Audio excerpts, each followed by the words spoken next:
வணக்கம். சின்ன வயசுல நம்ம கிட்ட எல்லாரும் கேட்டிருப்பாங்க, நீ வளர்ந்து என்னவாக போகிறாய்ன்னு. நாமளும் டாக்டர், என்ஜினியர், பைலட்னு ஏதாவது ஒரு பதில் சொல்லியிருப்போம். ஆனா அந்த பதிலுக்கும் இன்னைக்கு நம்ம பேங்க் பேலன்ஸுக்கும் என்ன சம்பந்தம்னு எப்பனா யோசிச்சிருக்கீங்களா? நாம என்ன வேலை பார்க்குறோம்ன்றத விட, நாம எப்படி பணம் சம்பாதிக்கிறோம்ன்றது தான் முக்கியம். இன்னைக்கு நாம ராபர்ட் கியோசாக்கியோட கேஷ் ஃப்ளோ குவாட்ரண்ட் புத்தகத்தோட சில முக்கிய கருத்துக்களை கொஞ்சம் ஆழமா அலசப் போறோம். இது வெறும் பணத்தை பத்தி மட்டும் இல்ல. நம்மளோட வாழ்க்கை முறை, நம்ம இலட்சியங்கள், நிஜமான நிதி சுதந்திரத்தை அடையறதுக்கான பாதை பற்றியது. ஆமா. நீங்க எங்களுக்கு அனுப்பி வச்சிருக்கிற இந்த புத்தகத்தோட குறிப்புகளை படிக்கும்போது எனக்கு ஒரு விஷயம் நல்லா புரிஞ்சுது. இதோட சாராம்சம் ஒரு எளிய வரைபடத்தில் அடங்கியிருக்கு. பணப்புழக்க நாற்கரம், அதாவது வருமானம் சம்பாதிக்க 4 வழிகள் தான் சொல்றார்.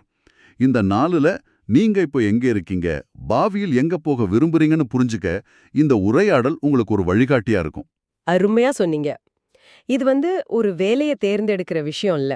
இது ஒரு வாழ்க்கை முறைய, ஒரு மனநிலைய தேர்ந்தெடுக்கிற விஷயம்.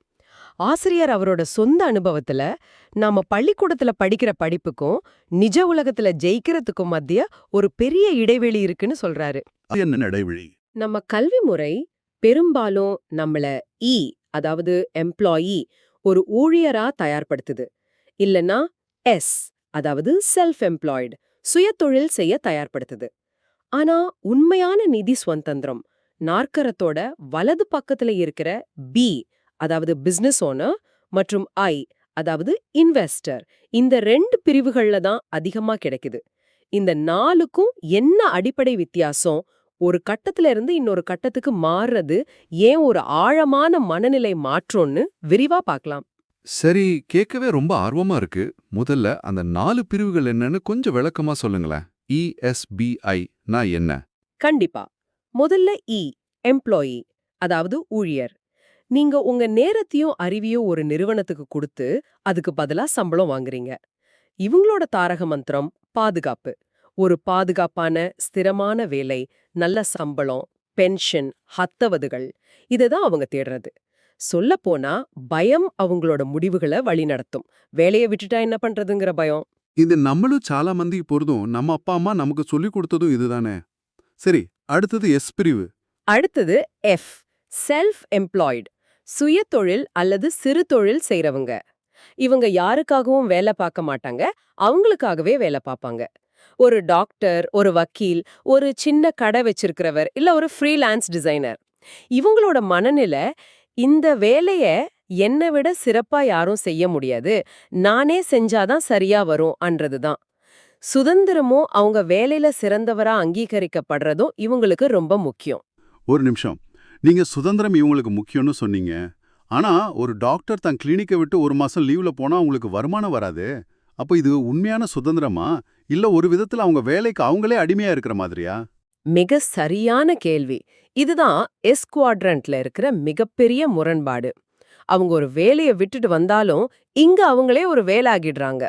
அவங்க வேலை செய்யலைன்னா வருமானம் நின்னு போகும். இது எனக்கு நம்ம ஊர்ல இருக்கிற பல திறமையான கலைஞர்கள், போட்டோகிராஃபர்கள் அல்லது சின்னதா ஒரு கிளவுட் கிச்சன் நடத்துறவங்கள ஞாபகப்படுத்துது. அவங்க வேலையில கில்லாடியா இருப்பாங்க, ஆனா அவங்க இல்லாம அந்த தொழில் ஒரு அடி கூட முன்னாடி போகாது. ஓ, அதுதான் எஸ் வகை பொறியா? அதேதான். அப்படியா? அப்போ நாற்கரத்தோட அடுத்த பக்கத்துல இருக்கிற பி பிரிவு இதிலிருந்து எப்படி வேறுபடுது? ஒரு சின்ன கடை வச்சிருக்கிறவரும் எஸ்ஸும், ஒரு பெரிய சூப்பர் மார்க்கெட் செயின் ஓனரும் பியும், 2 பேருமே தொழிலதிபர்கள் தானே? நல்ல கேள்வி. இங்கதான் விஷயமே இருக்கு. பி என்றால் பிசினஸ் ஓனர், அதாவது பெரிய தொழிலதிபர். அவங்க ஒரு வேலையை செய்ய மாட்டாங்க, அவங்க ஒரு சிஸ்டம் உருவாக்குவாங்க. சிஸ்டம்? ஆமா, ஒரு சிஸ்டம். அந்த சிஸ்டம் அவங்களுக்காக வேலை செய்யும். அந்த சிஸ்டத்துல அவங்கள விட திறமையான ஆட்களை வேலைக்கு வச்சுப்பாங்க. அவங்க ஒரு வருஷ விடுமுறையில வெளிநாட்டுக்கு போனாலும் இங்க சிஸ்டம் ஓடிக்கிட்டே இருக்கும், வருமானமும் வந்துகிட்டே இருக்கும். மெக்டானல்ட்ஸ் நிறுவனர் பர்கர் போட மாட்டார், ஆனா அவருக்கு சொந்தமா ஒரு பர்கர் போடுற சிஸ்டம் இருக்கு. ஓ, அப்போ வித்தியாசம் அவங்க செய்யற வேலையில இல்ல, அவங்க உருவாக்குற சிஸ்டத்துல இருக்கு.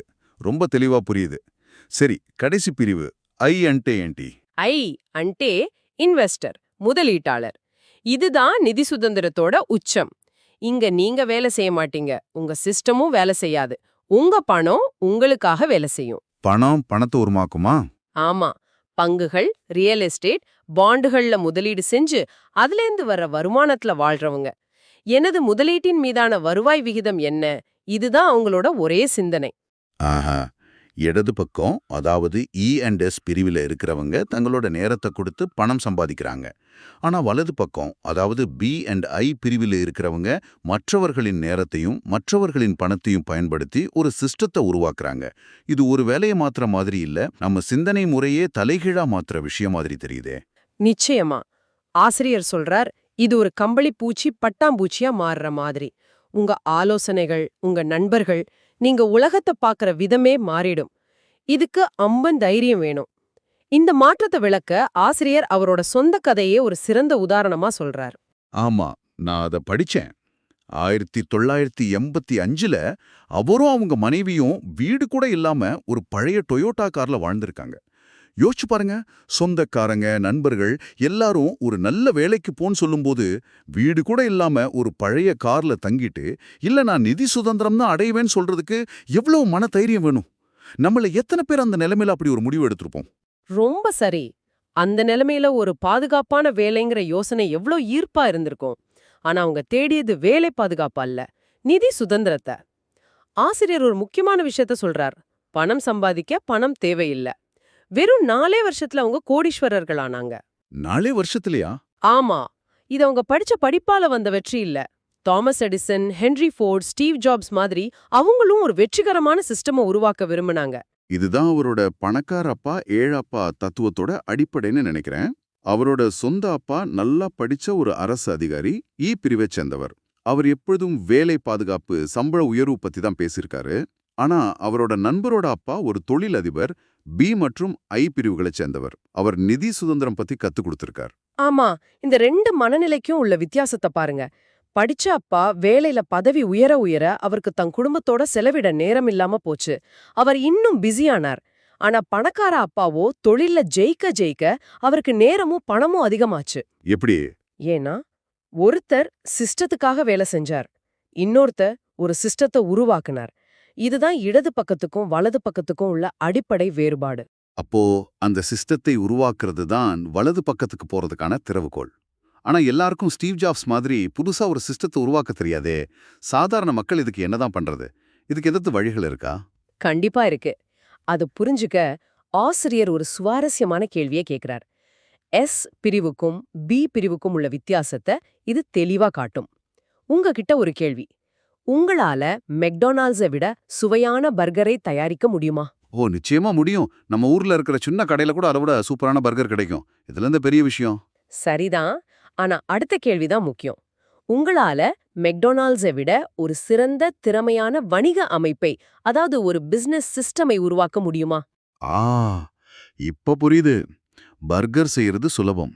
ஆனா உலகத்துல ஆயிரக்கணக்கான கிளைகளை ஒரே மாதிரி நடத்துறது, சப்ளை செயினை நிர்வகிக்கிறது, மார்க்கெட்டிங் பண்றதுன்னு அந்த சிஸ்டத்தை உருவாக்குறது தான் கஷ்டம். வெற்றி பர்கர்ல இல்ல, அந்த சிஸ்டத்துல இருக்கு. எக்ஸாக்ட்லி. ஒரு ஸ்பீ பிரிவு நபர் ஒரு வேலைக்கு சொந்தக்காரர், ஓன்ஸ் அ ஜாப். ஆனா ஒரு பி பிரிவு நபர் ஒரு சிஸ்டம்க்கு சொந்தக்காரர், ஓன்ஸ் அ சிஸ்டம். அதனால தான் பி பிரிவு நபர் 1 வருஷம் விடுமுறையில் சென்றாலும் அவருடைய வருமானம் தொடர்ந்து வந்து கொண்டே இருக்கும். சிஸ்டம் அவருக்காக வேலை செய்யும். சரி, அந்த சிஸ்டத்தை அடைய என்ன வழிகள் இருக்கு? ஆசிரியர் 3 வழிகளைச் சொல்றார். முதல் வழி, நீங்களே சொந்தமா ஒரு சிஸ்டத்தை உருவாக்குறது. இதுதான் ரொம்ப கஷ்டமான வழி. பலமுறை தோத்து போக நேரிடலாம், பல வருஷங்கள் ஆகலாம். ஆனா இதுல கிடைக்கிற வெற்றி ரொம்ப பெரியது. பில் கேட்ஸ், முகேஷ் அம்பானி போன்றவர்கள் இந்த வழியில வந்தவங்க தான். சரி, இது எல்லாராலையும் முடியாது. 2வது வழி என்ன? 2வது, ஒரு பிரான்ச்சைஸ் வாங்குறது. ஏற்கனவே வெற்றி பெற்ற நிரூபிக்கப்பட்ட ஒரு சிஸ்டத்தை நீங்க பணம் கொடுத்து வாங்குறீங்க. இங்க நீங்க சிஸ்டத்தை உருவாக்குறத பத்தி கவலைப்பட தேவையில்லை. அதை எப்படி இயக்குறது, அதுல வேலை செய்யற ஆட்களை எப்படி நிர்வகிக்கிறதுன்னு கத்துக்கிட்டா போதும். இது ரிஸ்க கம்மி பண்ணுது. ஆமா, சிஸ்டம் உருவாக்குற ரிஸ்க குறைக்குது. நம்ம ஊர்ல பல டீ கடை பிரான்ச்சைஸ், ரெஸ்டாரண்ட் பிரான்ச்சைஸ்லாம் இதுக்கு நல்ல உதாரணம். சரி, 3வது வழி என்ன? அதுவும் இது மாதிரி தானா? 3வது வழி நெட்வொர்க் மார்க்கெட்டிங் முறையில செய்யறது. ஆசிரியர் இத ஒரு தனிப்பட்ட பிரான்ச்சைஸ் வாங்குறதுக்கு ஒப்பிடுறார். ரொம்ப குறைஞ்ச முதலீட்ல ஏற்கனவே இருக்கிற ஒரு சிஸ்டத்தோட பகுதியா நீங்க ஆகலாம். இங்க நீங்க விக்கிற பொருள் முக்கியம் இல்ல. அந்த அமைப்பு உங்களுக்கு கொடுக்கிற பிசினஸ் கல்வி, தலைமை பண்பு, தோல்விகளை கையாளும் மனதைரியம், இதுதான் முக்கியம்னு கியோசாகி சொல்றார். ஓ, அப்போ வலது பக்கத்துக்கு தேவையான மனநிலைய வளர்த்துக்க இது ஒரு பயிற்சி பட்டறை மாதிரி. கரெக்ட். ஓகே, இ, எஸ், பி பிரிவுகளை பத்தி நல்லா பேசிட்டோம். ஒருத்தர் பி பிரிவுல ஒரு சிஸ்டத்தை உருவாக்கியாச்சு. அதுக்கப்புறம் என்ன? இறுதி இலக்கான ஐ பிரிவு, அதாவது முதலீட்டாளர் மனநிலைக்கு எப்படி போறது? இதுதான் பயணத்தோட கடைசி மற்றும் முக்கியமான கட்டம். ஆசிரியர் சொல்றாரு, அவரோட பணக்கார அப்பா சின்ன வயசுலயே மோனோபோலி விளையாட்டு மூலமா முதலீட்டோட அடிப்படைகளை சொல்லி கொடுத்தாருன்னு. மோனோபோலி விளையாட்டா? அதுல என்ன பெரிய தத்துவம் இருக்கு? அதுல ஒரு எளிய ஃபார்முலா இருக்கு. 4 பச்சை வீடுகள், அப்புறம் ஒரு சிவப்பு ஹோட்டல்.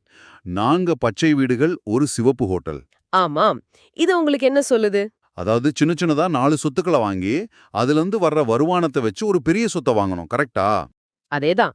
நிஜ வாழ்க்கையிலயும் இதே ஃபார்முலாவை தான் கியோசாகியும் அவங்க மனைவியும் பயன்படுத்தியிருக்காங்க. முதல்ல சின்னதா வாடகைக்கு விடக்கூடிய வீடுகளை வாங்குறாங்க. அதுலேருந்து வர்ற பணப்புழக்கத்தை, அதாவது கேஷ் ஃப்ளோவை சேமிச்சு அதை பயன்படுத்தி ஒரு பெரிய அடுக்குமாடி குடியிருப்பை வாங்குறாங்க. அப்ப அவங்க பெரிய முதலீட்டாளர்கள் ஆகிடுறாங்க.